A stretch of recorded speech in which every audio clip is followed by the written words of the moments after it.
All right, let's dive into something that's, well, a quiet but absolutely massive revolution happening on our power grid. We usually think of solar panels and batteries as just things that make power. But what if they could do so much more? What if they could actually become the grid's own defense system? Seriously, just think about that for a second. What if that solar panel on your neighbor's roof or the battery pack in your garage wasn't just passively pumping out electricity? What if it could intelligently react to problems on the grid to keep the lights on for everybody? Well, that's not science fiction anymore. It's the new reality we're building right now. To get just how big a deal this is, you have to understand the huge philosophical shift that's happened. For years, the rule for renewables was super simple. If there's a problem on the grid, get offline, immediately, don't interfere. But the new philosophy? It's a complete 180-degree flip. When there's a problem, you stay online and you actively help solve it.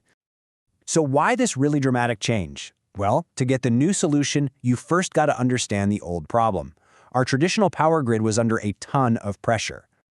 You see, the old grid was basically a one-way street. Power flowed from big central power plants out to our homes. And things like solar panels, they were seen as these kind of unpredictable newcomers. So the old engineering standard from 2003 told them just one thing. Hey, if you sense any trouble, disconnect. Instantly. But just imagine a whole city where thousands of solar rooftops suddenly go dark all at once. That sudden, massive loss of power could turn a minor flicker into a major cascading blackout. And this is the part that's just wild. It wasn't just that these devices, engineers call them distributed energy resources, or DERs, it wasn't just that they couldn't help. The rules literally forbade them from helping. They were explicitly prohibited from doing anything to manage or stabilize the grid's voltage.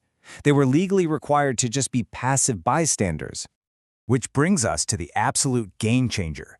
A new standard, IEEE 1547-2018, that completely, totally flipped the script. So, the old rule, when you boil it all down, was simple. You are prohibited from helping. And the new rule? A total reversal. You are required to be capable of helping. It's not optional anymore. This single change transforms every new solar panel and battery from a potential problem into an active, grid-supportive asset. So, how on earth do they do it? Well, the magic is inside a device called a smart inverter, and it now comes packed with a whole new toolkit of grid support functions. The main tool in this new kit is something called Reactive Power. Now, don't let the technical names scare you off. The absolute easiest way to think about it is like adjusting the pressure in a garden hose. By injecting or absorbing this reactive power, a smart inverter can help raise or lower the local voltage on the grid, keeping everything nice and stable. And these inverters, they come with several automatic control modes. The most important one to know is called Volt-Var, and it just autonomously adjusts that reactive power to fix local voltage problems, all by itself. In more extreme situations, another mode called Volt-Watt can even temporarily reduce the inverter's power output to protect the grid. It's like having a smart automatic response system built right in. This all leads to a new golden rule for the grid. Support has priority. An inverter must provide the voltage support the grid is asking for, even if that means temporarily cutting back on the amount of energy it's selling. Stability now comes before profit, and that is a profound change in thinking. So, what does all this add up to? Well, it builds to a new reality where these smart devices are becoming the grid's very own first responders. Okay, let's walk through it. A fault happens, say a tree branch hits a power line. The old inverter would see that voltage dip and trip offline in a fraction of a second, potentially making everything worse. But the new inverter, it's required to ride through it. It stays connected, supporting the grid as it recovers.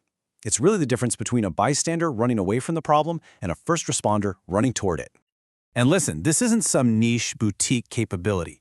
The standard is written so that the vast majority of new systems, we're talking well over 90%, are expected to have these advanced ride-through and support functions. This is just the new normal. What this creates is an incredibly efficient new hierarchy of control. A local voltage issue pops up, and the local smart inverter responds instantly. No phone call to the central control room needed.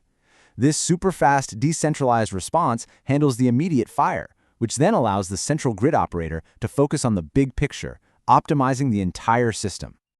Now, this technology is obviously really powerful, but it does raise a key question.